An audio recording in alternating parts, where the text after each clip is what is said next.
Jey Uso returns to WWE Raw in the main event. We get a singles match between Jimmy Uso and Sami Zayn.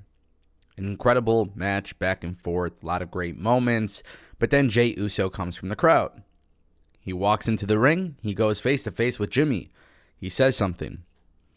Then he throws up "We the Ones" with Sami Zayn. It looks like they're together. It looks like they're sticking around. It looks like he has joined Sami Zayn. WWE's got the copyright. The show is about to end. You just know the show's about to end. But what does WWE do? They script it to perfection. Jey Uso hits Sami Zayn with a super kick. He throws him back into the ring. Solo Sikoa, Jimmy, Jey. They're beating the shit out of Sami Zayn. Cody Rhodes makes the save. They confront them. And then the show ends. This right here was a very good episode of Raw. But most importantly, WWE continues to leave us with the cliffhangers to make us excited for the next week, the next episode.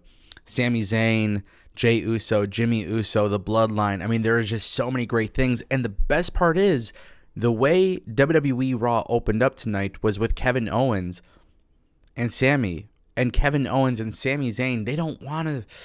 Sami wants it to work out so bad, but Kevin Owens doesn't. And then it gets to a point where Kevin Owens says he doesn't want anything to do with this. In fact, he actually told him earlier in the night Sami Zayn should go and do his own thing, maybe even try to join the bloodline again and just make an apology for it or whatever, because Kevin Owens, he has no plans to help Sami.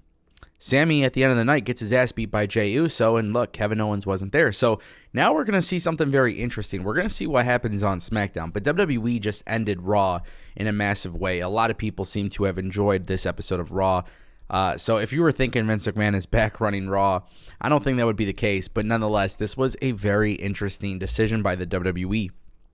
And I kind of want to take a little bit of a dive into this, because when you look at WWE Raw, and you look at what they're building towards with WrestleMania, it's inevitable. Kevin, Sami Zayn winning the tag team championships. I don't think there's any other possible outcome. But how they get there seems to be a slow burn. Now, keep in mind, tonight on Raw, Theory, John Cena, both of those guys were confirmed for WrestleMania. The 6-women tag match was confirmed. Damage Control versus Lita, Trish, and Becky Lynch. That was confirmed for WrestleMania. And then we also know that the other match was confirmed. Logan Paul and Seth Rollins. So WWE confirmed 3 matches for WrestleMania tonight, but we still don't know what's happening with the Usos, Kevin Owens, and Sami Zayn, which seems to be the biggest storyline here. And it was interesting because backstage, and really this is where things get interesting, there was a backstage segment with Otis. I'm sorry, it wasn't Otis. It was Elias and Rick Boogs, but in the background it was Kevin Owens and Cody Rhodes having a conversation. So when that happens, we get Cody Rhodes and Kevin Owens are having a conversation. Cody Rhodes is the one who makes the save for Sami Zayn. Kevin Owens isn't. I have a very strong feeling as we get closer and closer to the build for WrestleMania, we're going to see Sami, Kevin, Cody versus Solo and the Usos. 6-man tag match. Maybe that's the go-home show for WrestleMania. Who knows? But there's some significance behind that. Obviously, with WWE having Cody and Kevin Owens in the backstage segment, there is some significance. So I'm noticing that these small little details, they continue to add up. They're really making sense. WWE finally getting Jey Uso to the point where he's bloodline. We know Jey Uso's bloodline. There's no questioning it. There should be no questioning it going forward. What is going to happen? I think WWE did a fantastic job with WWE Raw tonight. And I want to see more of this type of stuff. I want to see more consistency on this level. I thought it was really solid. And, coming off of AEW Revolution, which was a great pay-per-view, WWE had WWE Raw tonight, which was great. NXT Roadblock is tomorrow. We got Dynamite this week, which should be a good one. SmackDown, obviously, following up with this. I feel like this is just a really good week for pro wrestling. And I got to add Ring of Honor and Impact on Thursday. So, lots of things to be excited about, obviously, if you're a pro wrestling fan. I know me personally, I am. I think one really, really good thing that's going to come out of this, I think WWE and AEW are really going to try to push the envelope when it comes to these good stories and processing these storylines in a way that generates so much excitement where it's just undeniable. What I mean, WWE confirmed King and Queen of the Ring, the pay-per-view, PLE, was confirmed for Saudi Arabia May 27th. That weekend, we also have AEW Double or Nothing, which, if I remember correctly, it's Memorial Day weekend. Saturday is WWE. Sunday, I believe, is Double or Nothing. If I remember correctly,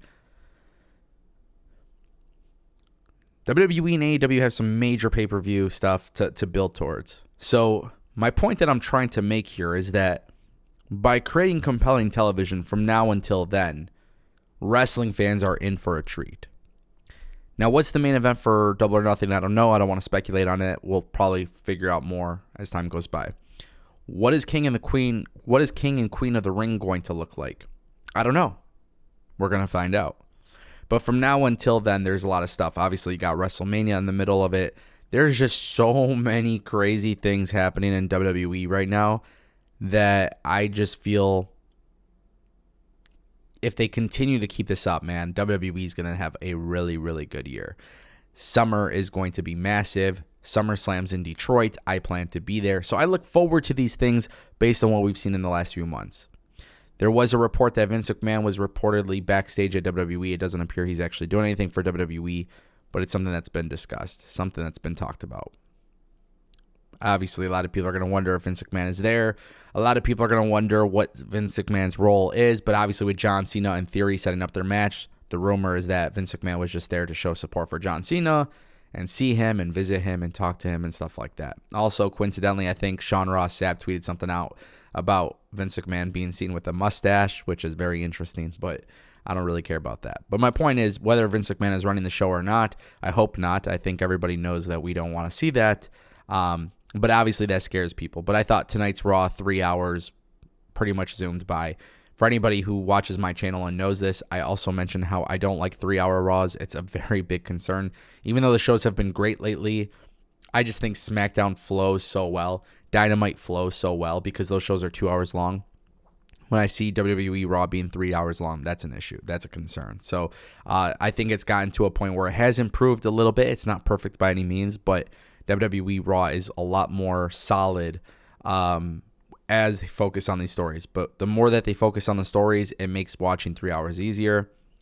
If they were to cut it down, maybe it would be better. But a lot of good things. And for some reason, Maximum Male Models continues to impress me. It's such a silly little story, but it does. So I want to talk to you guys more about wrestling, and I do that on my second channel, More Ango. I do a little bit more deep dive, so if you're not subscribed to that, go ahead and check it out. And my live streams will be returning as well, just getting a lot of things handled before that. So with that being said, guys, thank you for watching, and I'll see you next time.